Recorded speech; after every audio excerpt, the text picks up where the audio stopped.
J'étais passionnée par la mode et à l'époque, quand j'ai eu mon BPC, je comptais aller au lycée technique de Bafoussam pour faire industrie d'habillement. Oui. Et cette année-là, quand on y est allé, le proviseur nous a dit que c'était prévu, mais malheureusement, ça n'a pas pu se faire. Donc c'est comme ça que je suis rentrée faire seconde A.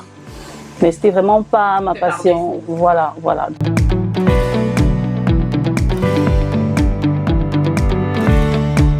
Vous aviez déjà un peu mis le pied dans l'entrepreneuriat puisqu'on se rencontre en 2018 et que à ce moment-là, comment est-ce qu'on gère la fibre entrepreneuriale qui commence à être là, mais il y a aussi le travail qu'il faut assumer. Voilà, c'est un gros challenge, effectivement, parce que dans une multinationale privée, on sait tous le niveau de stress, le niveau de sollicitation. Mais après, quand vous aimez quelque chose, vous trouvez toujours du temps pour le faire. Donc, c'était quoi? C'était l'entrepreneuriat le week-end? C'était l'entrepreneuriat le week-end, c'était l'entrepreneuriat après 20h, c'était... Et puis l'entrepreneuriat, ça n'a pas commencé que quand je travaillais. Depuis toute jeune, j'ai vendu des bonbons, j'ai vendu des beignets à l'école.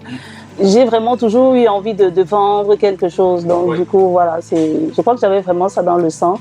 Et qu'après la rupture avec CFAO, je suis juste vraiment rentrée en plein dans ce que je voulais faire et ce que je me sentais vraiment à l'aise de faire. Et que je ne comptais pas passer ma vie en tant que salariée dans une entreprise, peu importe laquelle. Et effectivement, j'avais déjà prévu, c'était en préparation de cette sortie-là. Donc voilà, ça s'est fait, c'était le chemin. Et ouais. Oui. Voilà, le projet avait déjà pris corps, il faisait son petit bout de chemin.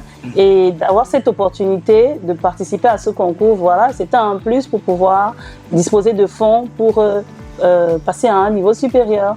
Parce que l'on sait tous que, enfin moi, ce projet, il est fait en fonds propres. Jusqu'à présent, il est fait totalement en fonds propres. Donc après un projet si jeune, d'avoir cette opportunité de financement, c'est toujours une bouée de sauvetage qui permet de grandir. Oui.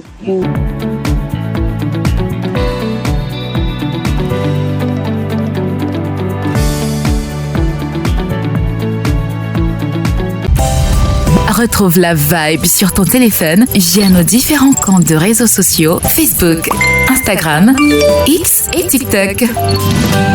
Volume 3 Cameroun.